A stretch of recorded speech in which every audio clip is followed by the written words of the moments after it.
A History and Legend of Myotoku, Mother of Saicho. Prologue.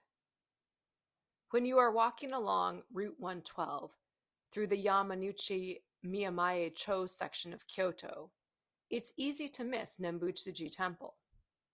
In a densely packed neighborhood of apartment buildings, small businesses, and local shops, it's sandwiched between a barber shop and an orthopedic clinic, and across the street from a Chinese restaurant and a Japanese deli. The only thing that distinguishes its concrete exterior wall from the neighboring buildings are two red lanterns framing its wooden gate. As you cross the threshold into the temple garden, you will see an image of Jibo Kannon, or the Compassionate Mother. This version of Avalokiteshvara is a feminine representation of the Bodhisattva holding a baby in her arms. People come here to pray for the longevity, prosperity, and safety of mothers and children. More than 1,200 years ago, in this same location, a woman named Myotoku used to pray for the well-being of her son, Saicho, the founder of Tendai Buddhism. An introduction.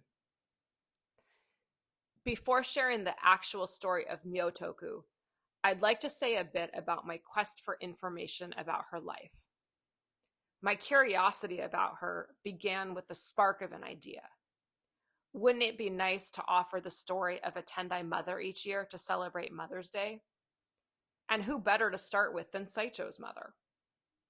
After an initial English language internet search of Saicho's mother came back with almost no results, I pivoted to books. I figured Paul Groner's biography, Saicho, the Establishment of the Japanese Tendai School, would be a good place to start. After all, how could one possibly write a biography without mentioning the main character's parents? Groner's text includes 2 paragraphs about Saicho's family. The first paragraph focuses entirely on Saicho's father's ancestry. The second paragraph reads as follows. Saicho's father was a devout Buddhist, even to the point of turning his own house into a temple, but it's not known whether he also became a monk. According to the Eizan Daishiden, when Saicho's father was still childless, he climbed Mount Hiei to perform religious practices and pray for a son. While there, he pledged to the kami deity on Mount Hiei that he would perform religious austerities if his prayers were answered. Later, he received a sign that Saicho, called Hirono during his youth, would be born. In order to give thanks, Saicho's father built a thatched hut called the Jingu Zenin at the foot of Mount Hiei and dedicated it to the kami. Saicho's father may not have been completely able to fulfill his pledge. Thus, Saicho may have intended to fulfill his father's promise when he climbed Mount Hiei shortly after his ordination. What puzzles me about that account is the absence of any hint at Myotoku's existence. It's as if Saicho's birth had everything to do with his father's prayers and nothing to do with the 9 months in his mother's womb. Even in a section of the biography titled Birth, Groner focuses on accurately dating Saicho's birth and makes no mention at all of his mother. This omission really shouldn't surprise me. Until recently, women's stories and voices have been significantly underrepresented in scholarship of Japanese Buddhisms. In recent years, however, research priorities within the field of Buddhist studies have expanded to include the daily lives and lived experience of a more diverse representation of religious practitioners. There is an increased recognition that beyond philosophy and sectarian rivalries, we need to understand how Buddhist faith and practice manifest in everyday life. Buddhist scholar Osumi Kazuo suggests that we start paying more attention to the stories of the mothers and sisters of monks that appear throughout Setsuwa literature. She says, "It will be our task to turn from sons and brothers to pursue mothers and sisters to try to retrieve, from the documents that remain, whatever we can of their views of the Buddhist faith they embraced, their perceptions of their role in it, and the way they defined their obligations to serve it. Exploring the story of Saicho's mother Myotoku is one attempt at this. Unfortunately, my research into the life of Myotoku only uncovered dates and events rather than information about her perception of those events. There may be primary source material in existence that would reveal more of her personal insights, but my Japanese language skills are not yet strong enough to search for and access any existing resources. As I attempted to create a picture of Myotoku's life, I relied on websites from temples, tourism organizations, and people who had visited those locations. I also relied on English language scholarship about the life of Saicho, about the lives of nuns and other women during that time, and about Nara period history and culture to infer how we might fill in the gaps in her story. I mention this to acknowledge that my tale of Myotoku blurs the line between history and legend, fact and fiction. It's neither a formal piece of scholarship nor a fully developed historical fiction, but a compilation and reflection on the details I was able to uncover.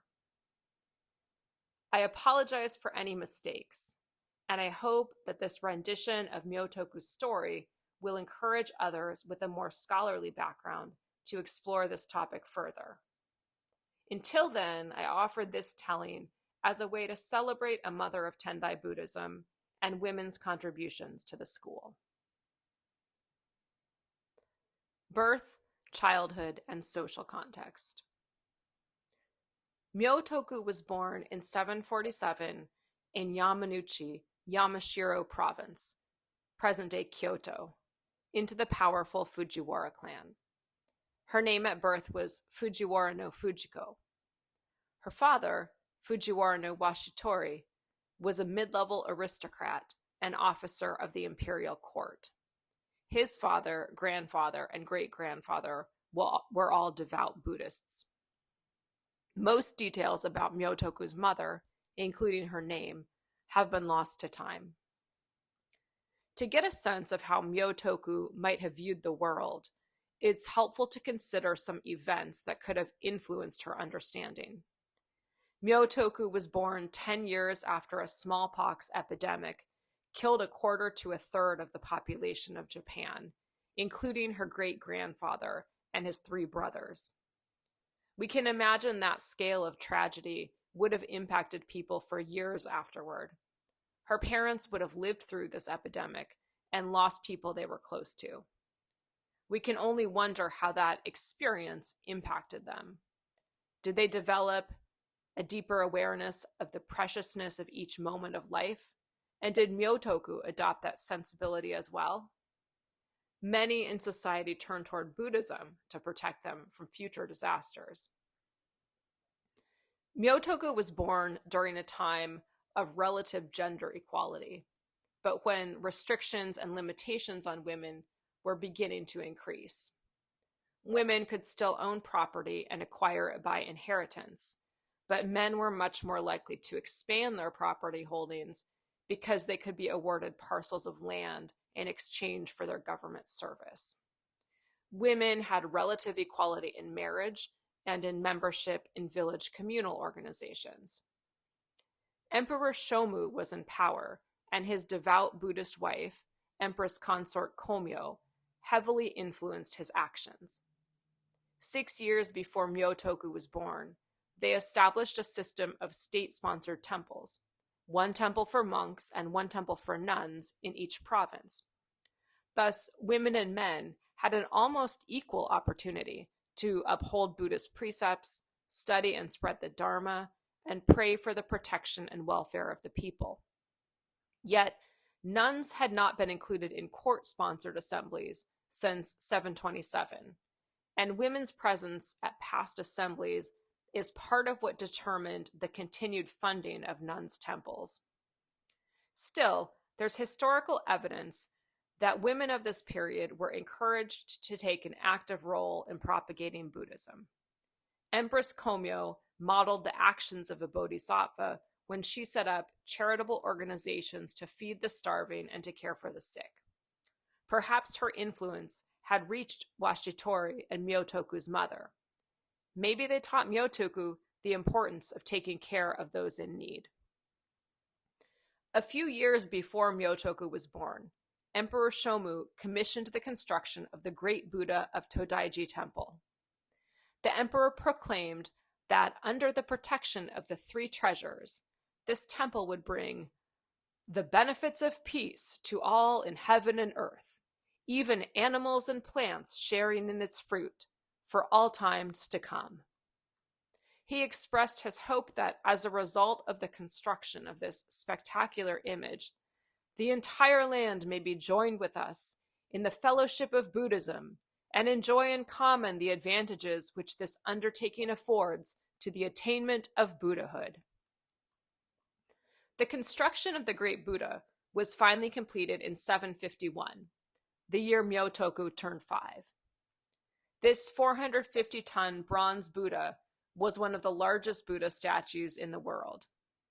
The eye-opening ceremony for that Buddha in the spring of 752 was attended by 17,000 people, including monks and nobles from Japan and foreign guests.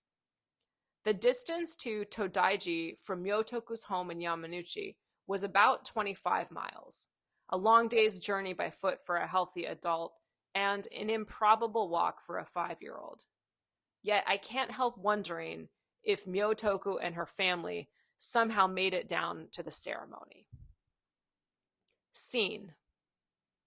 Imagine Myotoku, a curious 5-year-old entering the capital city of Nara for the first time. She sits atop her father's shoulders, looking around above the crowd of people.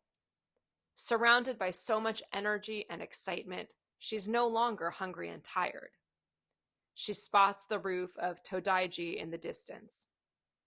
This building is more grand than anything she has ever seen. Someone standing nearby in the crowd recites a poem. Shimmering blue-green, the Nara capital now rises like the rich fragrance of blooming flowers. Myotoku thinks these words describe the scene perfectly. It takes hours for the family to work their way through the crowd, but eventually they are standing in front of the great Vairochana. Her father lifts her down from his shoulders, and they place their hands together in prayer. Myotoku has never felt anything like this. The Buddha seems alive, radiating the power of the universe. And as she gazes up at it, Myotoku forgets her own existence. We can't actually be sure how any of the historical and political events in society influenced Myotoku's childhood. But it's worth noting that all of this was in the background while she was growing up. It seems reasonable to infer that the Buddhism practiced in her Fujiwara family and spreading throughout the country found its way into conversations and practices in her own home. Marriage and prayers for a child. The next recorded detail about Myotoku's life is around age 10, somewhere between the years 757 and 764, between the ages of 10 and 17. Myotoku married Mitsuno Bitomome, a descendant of a Han Dynasty Chinese emperor. The Mitsu family was probably a branch of one of the more prominent clans in the area, but only an average farming family. When the family emigrated to Japan, they were given land in the Omi province, present-day Shiga prefecture, near the southwest shore of Lake Biwa. And records show that this is where Bitomome lived, near the present-day town of Zeze. Myotoku moved there, about 10 miles east of Yamanouchi, to be with him. Marriage at that time looked much different from how we understand it today. Oftentimes, a husband and wife would live separately from each other, either with their parents or on their own. Wife visiting marriage, when a woman remained with her family and her husband came to visit her, was the most common practice at this time. In contrast, Myotoku relocated to Omi to live with her husband. One possible explanation for this decision is that Mitsuno Bitomome had already built a temple on his land. The couple may have chosen to live there to take care of the temple. Another possible explanation can be inferred from the Man-yoshu, a collection of poetry compiled during the Nara period and featuring poems representing a diversity of voices from the time. The collection contains several poems written by men and women longing for a spouse or lover who is far away. The tone of those poems suggests that love was a factor in marriages at that time. So we might infer that Myotoku's decision to move to her husband's home reveals their love for each other and their desire to spend more time together. After moving to Omi, the couple tried and failed for at least 2 and up to 9 years to conceive a child. They eventually sought the help of the kami, the indigenous spirits of the mountains and forests. They climbed up Mount Hachioji, a 1,200-foot high peak where the deity Oyamakui, the chief deity of Mount Hiei, resides. For 7 days, they stayed in a thatched hut on the mountain, repenting their negative karma and praying for the birth of a child. According to the story, early in the morning of the 4th day, Bitomome had a favorable dream that his wife would give birth to Saicho. This type of profound vision was quite common for monks' mothers. At the time of conception, or the birth of the monk, many mothers are described as having dreamed of swallowing the sun, the moon, or a star, or seen an apparition of the Buddha, a bodhisattva, or various guardian deities, or hearing the voice of the Shinto deity to whom she had prayed for a child, or seeing an animal or plant that represents some good omen. Based on this evidence, perhaps Myotoku also had a vision that morning. Motherhood. There are no historical details about Myotoku's experience of pregnancy. Assuming that she carried the pregnancy full term, she would have been in her 3rd trimester during the summer months. Summers can be oppressively hot and humid in Japan, and that might have been difficult for Myotoku. On the other hand, conditions may have been better where the couple was living at that time, about 2 miles down the hill from Mount Hachioji, in the present-day Sakamoto neighborhood. Perhaps there were cool breezes coming down from the mountain and across Lake Biwa to cool things off. Maybe the spirits on the mountain continued to look out for her. On the 18th day of the 8th month in 767, Myotoku gave birth to their son. The scene of Saicho's birth is captured in a work of art in the Enrakuji Temple collection. The image depicts the roof of a temple amidst mountains, trees, and clouds. 2 heavenly deities hover in the air above the temple, and the whole scene looks incredibly peaceful. Other sources feature lotus flowers falling from the sky at the time of Saicho's birth, and the area where he was born is sometimes still referred to as Lotus Flower Park. Flowers also rained from the sky during the birth of Shakyamuni Buddha, so this mythic detail suggests Saicho's future greatness. The signboard that today marks the site of his birth depicts Myotoku holding infant Saicho while she and her husband gaze lovingly at the child. All of these versions of the story focus on the joy accompanying Saicho's arrival. We don't have an account of this experience from Myotoku's perspective, but we do know that she changed her name from Fujiko to Myotoku after her son's birth. She became a new version of herself when she became a mother. The first character in her name, Myo, can be translated as exquisite, mystery, or miracle. The second character, Toku, is translated as benevolence, virtue, or goodness. Perhaps her new name was expressing gratitude toward the benevolence of the spirits of the mountain who had granted her wish for a child. Perhaps she was expressing her joy at becoming a mother, or her optimism about the journey of raising her child. After the birth of her son, there seems to be no documentation of Myotoku's life for the next several years. One website mentions that she devoted her life to the Buddha, and that dedication could have taken on many different forms. It seems likely that she lived with young Saicho in the home in Sakamoto where Saicho was born. This was just 6 miles north of Bitsumome's family home. Knowing that the mountain had granted her the blessing of her son, Myotoku must have been comforted to look up and see its presence every day. We might imagine the toddler Saicho following Myotoku around through the day while she cared for him as if caring for a Buddha. Together, they might have offered prayers to the kami and Buddhas at the family altar, worked long hours on the farm, and occasionally walked the mountain paths leading to Mount Hiei, foraging for wild roots or mushrooms that grew on the mountain. As Saicho grew older and more curious about the world around him, we can imagine Myotoku's comments encouraging that curiosity. Perhaps she told Saicho stories about her own childhood. Maybe she recounted stories from sutras she had heard her father recite when she was a child. Or maybe she described the amazing Buddha statue at Todaiji Temple in Nara. When Saicho turned 7, Myotoku and her husband decided to send him to a village school where he could learn reading, writing, and other basic skills.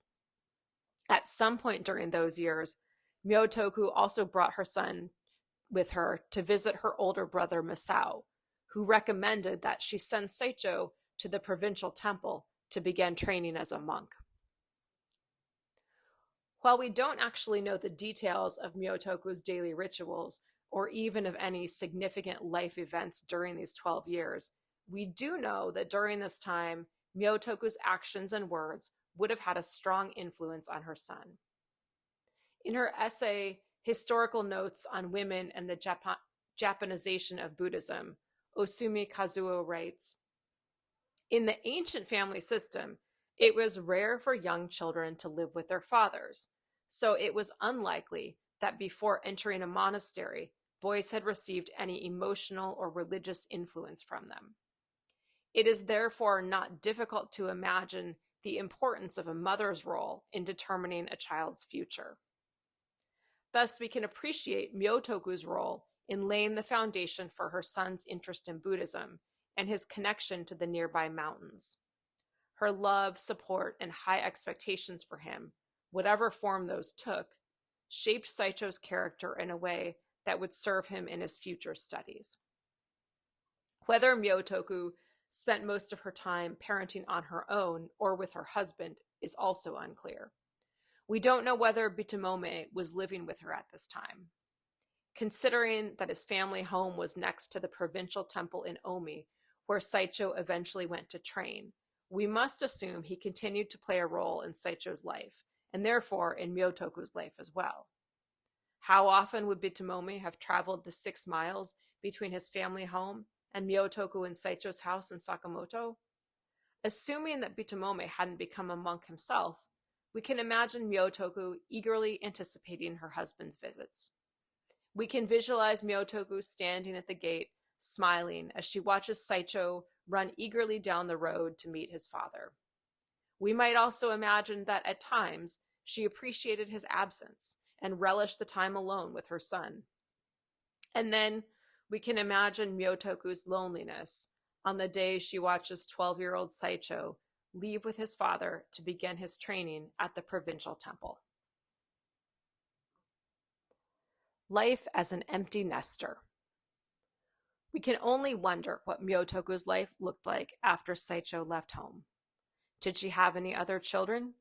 Devote herself to the farm? She must have kept up her own practice, praying daily to kami and Buddhas. When Myotoku was 34 years old, Emperor Kanmu ascended the throne. Over the next few years, he began the labor-intensive process of relocating the capital city from Heijokyo, Nara, north to Nagaoka-kyo.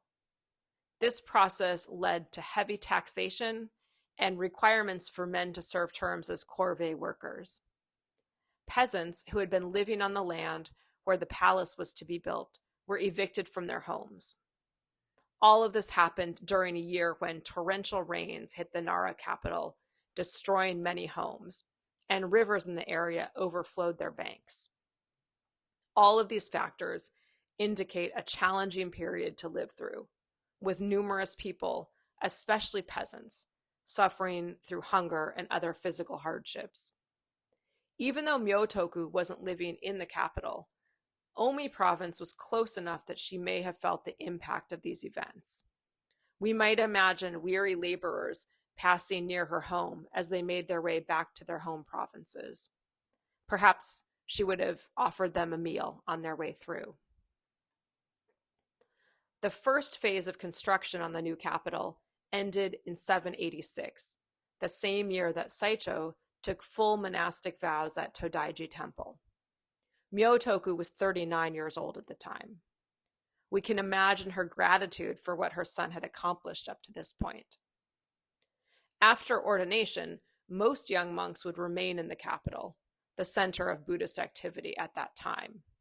Saicho, however, left Nara behind and headed toward Mount Hiei. While there are various theories about the reason for his decision, including following the model of his teacher, repaying his father's debt of gratitude for his birth, or trying to stay far removed from political events at the time, it doesn't seem out of the question to consider his mother's influence here. Myotoku had linked Saicho to Mount Hiei from the moment she and her husband entreated the kami on Mount Hachioji to send them a child. Saicho's youth was spent at the foot of the mountain, and perhaps the spirit of the mountain was drawing him back. Scene. Imagine 19-year-old Saicho traveling back to Omi province to pay respects to the temple where he trained and to visit his parents. His mother draws him a cup of pure water from the well, the same well from which she drew the water for his first bath. Under a tree in the courtyard, Saicho recounts the highlights of what he's learned over the past few years and reveals what's most on his mind right now. He talks of the suffering in this world and the rarity of being born as a human.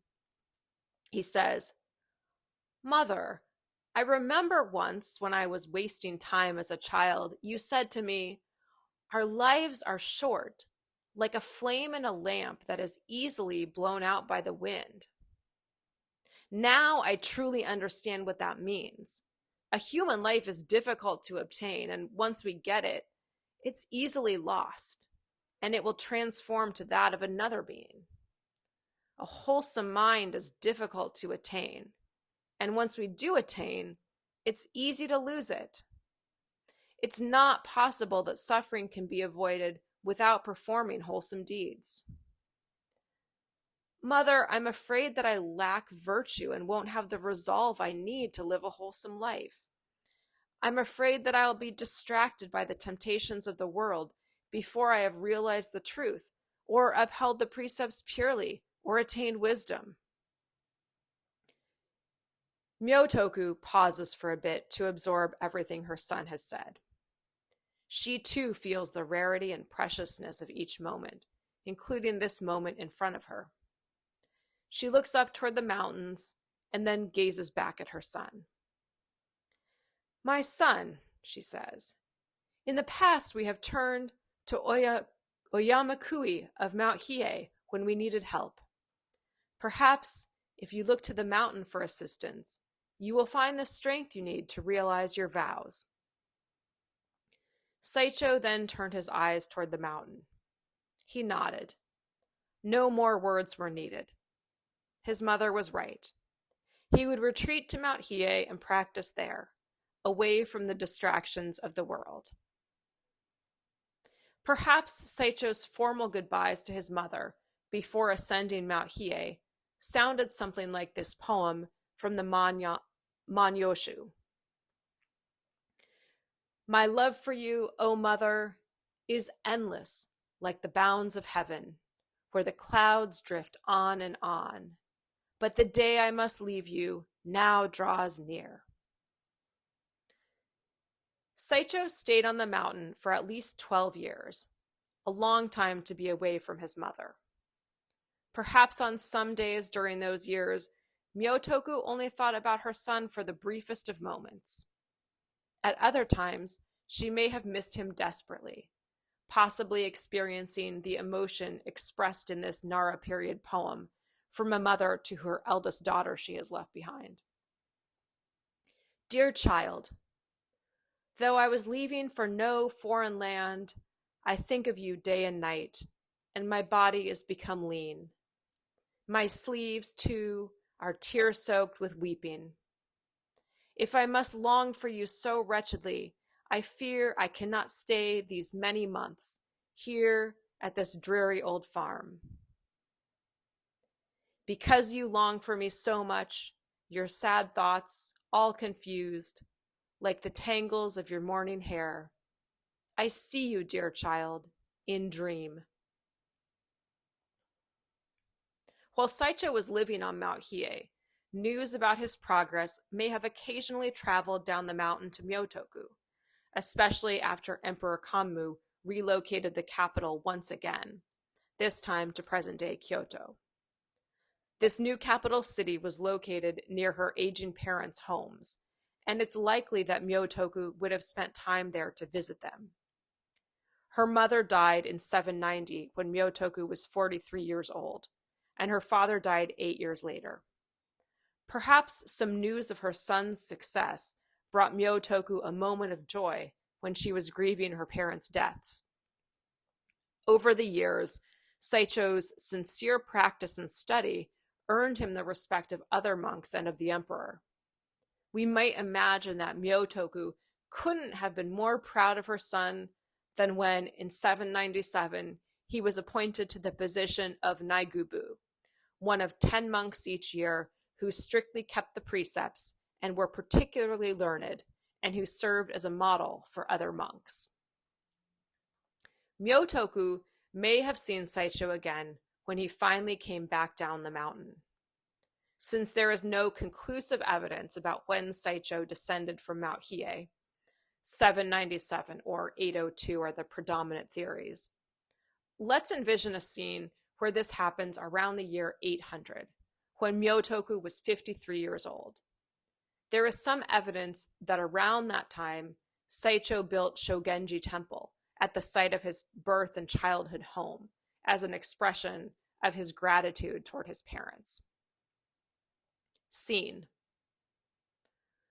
One spring day, Myotoku, staying with her brother Masao in Yamanouchi for her father's memorial service, hears a familiar voice call out from the entrance. Could it really be Saicho? It's been so long since she's heard her son's voice. Tears well up in the corners of her eyes as she rushes out to greet him. They sit together, and a servant brings them some tea. Myotoku has so many questions for Saicho, so much she wants to ask him about the Dharma and about his own journey. Yet, 14 years of life and learning can't be squeezed into an afternoon's visit. And she simply sits and looks at her son while a flood of emotion runs through her. Eventually, Saicho speaks first. He tells her about the value of the Tendai teachings he's been studying, and that he hopes to someday go to China to bring back more texts and practices. Myotoku considers what he's just said and thinks to herself, he just arrived and he's leaving again, this time to China. She thinks about the risk involved in the voyage, yet she also sees the importance of her son spreading the Dharma. Anchoring herself back in the preciousness of this very moment, she smiles at her son and encourages him to pursue his path. Finally, she speaks to Saicho not just as her son, but as a priest. She tells him about her parents' deaths and about her own grief at their loss. She wishes she had done more to express her gratitude toward them. Saicho joins his hands in prayer and begins reciting sutra for the benefit of his grandparents. Perhaps an encounter like this, appreciating his mother's support and reflecting on the death of his grandparents, fueled Saicho's decision to build Shogenji Temple. He wanted to show gratitude to his own parents before it was too late. And perhaps, as Saicho returned to Mount Hiei and then eventually traveled to China to deepen his own study and practice, he wanted to give his parents a place to practice as well. Awakening. While there are, again, few details available about the last period of Myotoku's life, at least one source suggests that she wanted to hear Saicho preach the Dharma, but wasn't allowed on Mount Hiei. Perhaps we might consider this time of her life to be the time for her own spiritual development and awakening. For a woman to seek ordination later in life was quite common during this time. As Groner points out, women usually became nuns later in life because they were expected to marry and bear children first. Because Buddhism was associated with impermanence, death, and rebirth, women were often ordained after an illness, a disappointment in love, or the death of a child, husband, or relative. In the early Heian, the death of a child was a common reason for a woman, especially one from the aristocratic classes, to become a nun. Arguing that the decision to become a nun was often precipitated by disappointments in life does not mean that these women were insincere. Indeed, they were often admirably sincere in their religious devotions. Moreover, being ordained a nun late in life seems to have been a widely recognized and respected practice. Although Saicho did not physically die before his mother, perhaps Myotoku experienced his maturation and transformation as a sort of figurative death.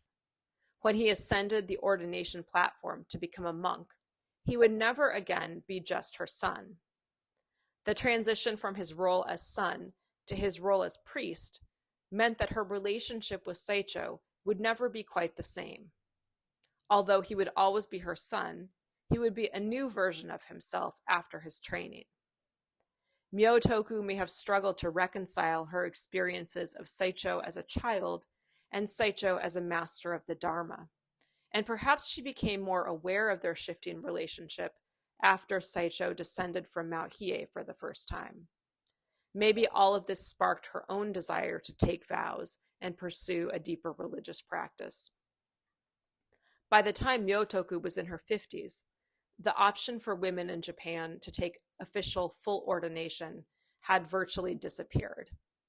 However, it was somewhat common for women to take unofficial private ordination with a group or a particular teacher. Would Saicho have offered to ordain his mother? Since he was arguing for the importance of the Bodhisattva precepts based on the Brahma's Net Sutra, and those precepts are the same for monks, nuns, laymen, and laywomen, he might have been open to the idea of his mother's ordination under these precepts. On the other hand, the fact that he was working hard to establish a new ordination platform for monks on Mount Hiei might have led Saicho to stay within the boundaries of formal, court-sanctioned ordinations, so as not to undermine his own argument. In either case, even if she wasn't ordained by Saicho, Myotoku could have self-ordained. Self-ordination was also a very common practice for nuns during the late Nara and early Heian periods. To self-ordain, they would shave their heads, don Buddhist robes, or perform certain practices in front of a Buddha image. If Myotoku had self-ordained, there wouldn't necessarily have been a record of this in historical documents. Thus, we might imagine that, as her son traveled to China to secure new teachings to bring back to Japan, Myotoku became a nun and dedicated herself to her own practice of the Dharma. The fact that her husband Bitamome may have been a monk would also fit this scenario. Perhaps both parents decided to take monastic vows at the same time, shifting their priorities toward their own awakening.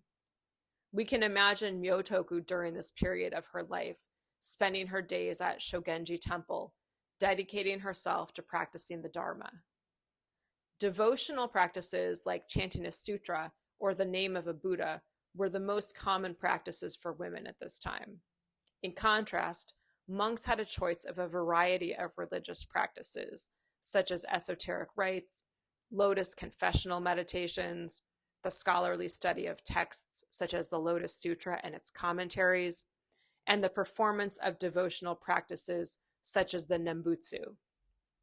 We might imagine that Myotoku was content for a while with chanting sutra or reciting the various names of Buddhas, but having been exposed to a variety of other practices through her father and her son, she eventually began to seek more. Scene. When Myotoku heard Saicho's convoy had returned from China, she said a prayer of thanks for his safe return. She knew he would be required to report to Emperor Kanmu as soon as he reached the capital.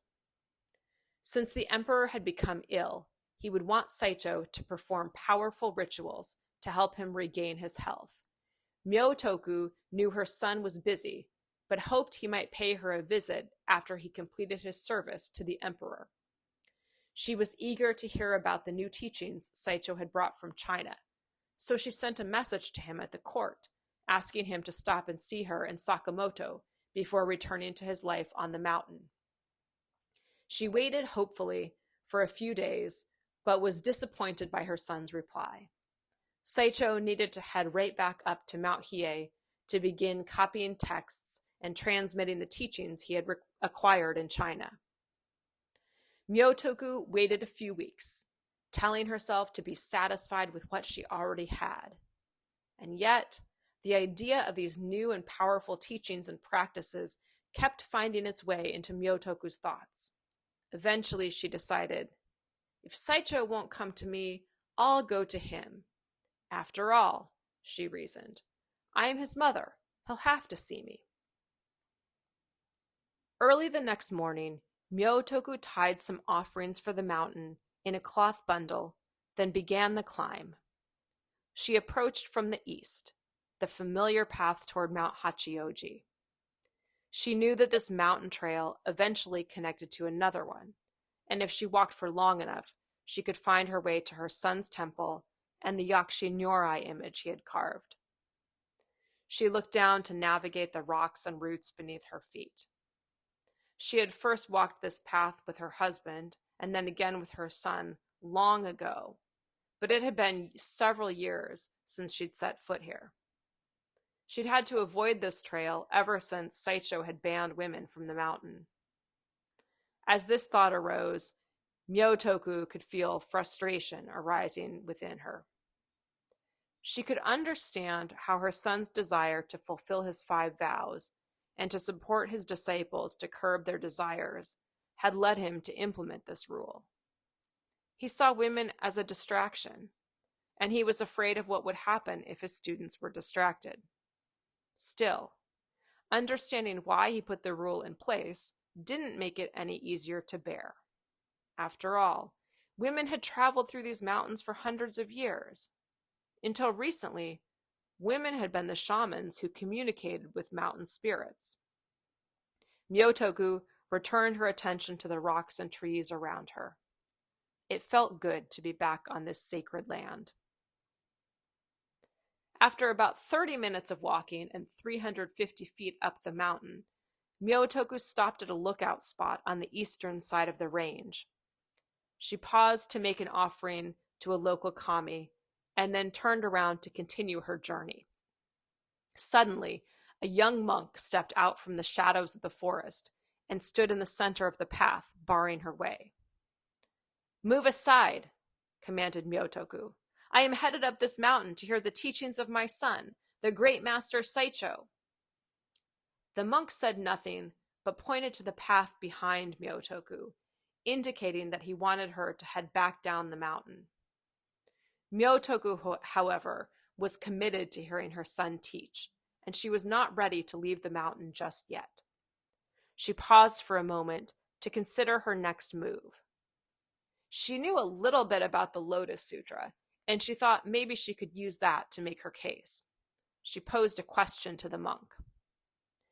Doesn't the Lotus Sutra promise that all people will become Buddhas? And doesn't Shakyamuni Buddha make specific predictions that Shariputra, Mahakashyapa, Ananda, and his own mother, Mahaprajapati, will all become Buddhas? And aren't all of the monks and nuns sitting together on Vulture Peak while the Buddha makes these predictions? And isn't it true that each of these people attains insight into their Buddhahood, regardless of their gender, and while sitting there with people of all genders together? Myotoku knew her reasoning here was a bit tenuous, so she paused for a minute, looking at the monk's reaction. He stared at her for a minute and then nodded his head almost imperceptibly. She continued. Well, if there was enough space on that sacred peak for all the tens of thousands of humans, Nagas, Gandharvas, Asuras, and other beings to hear Shakyamuni Buddha preach the Dharma, then certainly there is enough space on this sacred Mount Hiei for me and other women to hear Master Saicho preach the Dharma. Let me stay and hear my son teach. She watched the expression on the young monk's face as he considered her logic. He used his staff to draw a line in the dirt in front of her and said, "Wait here." Then he turned and walked quickly back up the trail into the forest. When she could no longer see the monk off in the distance, Myotoku sat down to wait. She wondered whether it was her reasoning or the monk's devotion to his own mother that had convinced him to help her. While she waited, she contemplated the feeling of the earth beneath her legs and feet, the sound of a stream running in the distance, the warmth of the sun against her skin, and the sight of the clouds floating through the sky. She breathed in and out deeply, recognizing her place in the cosmos. Time passed. Was it minutes? Hours? Days? She wasn't sure. It seemed to go by in an instant. And suddenly, her son came walking toward her on the mountain path. He said, "Mother, while I have all respect for you, I can't make an exception and allow you alone, of all women, to ascend the mountain. However, what you said to our novice had some truth to it, and women also need a chance to hear the Dharma. It is impossible for women to ascend the mountain. And yet, it is also necessary for monks and all people to show devotion to our mothers. Therefore, once per year on the day of Shakyamuni's birthday, when we also celebrate his birth mother, Mahamaya, and his stepmother who raised him, Mahaprajapati, I will invite women to gather at this spot and hear me preach the Dharma. Please return to this spot on that auspicious day." With that, mother and son bowed to each other and turned to head back in the direction from which they had come. As Myotoku meandered down the mountain, she reflected on the conversation with her son. She appreciated that he had agreed to teach women once per year. Yet, she couldn't live her entire life just waiting around for those rare opportunities to hear her son preach the Dharma. She knew she would need to find her own form of practice at Shogenji. There are multiple pathways to the truth, she observed. While Saicho's path to awakening was up on the mountain with other monks and rare texts, her path was down in the village temple, closer to the suffering of the world. Myotoku recognized that even though she and Saicho were traveling divergent paths, she would always be a part of her son's karma, and he would always be a part of hers. She saw that the way they existed in this world depended on each other, and on her parents, and her parents' parents, and on her neighbors in the village, and on the monks on Hiezan, and on these mountains. She was confident that, even though she was practicing far from her son, in some ways, he was always nearby. The sources I read suggest that Myotoku lived in Omi, probably at Shogenji Temple, until her husband died in 811.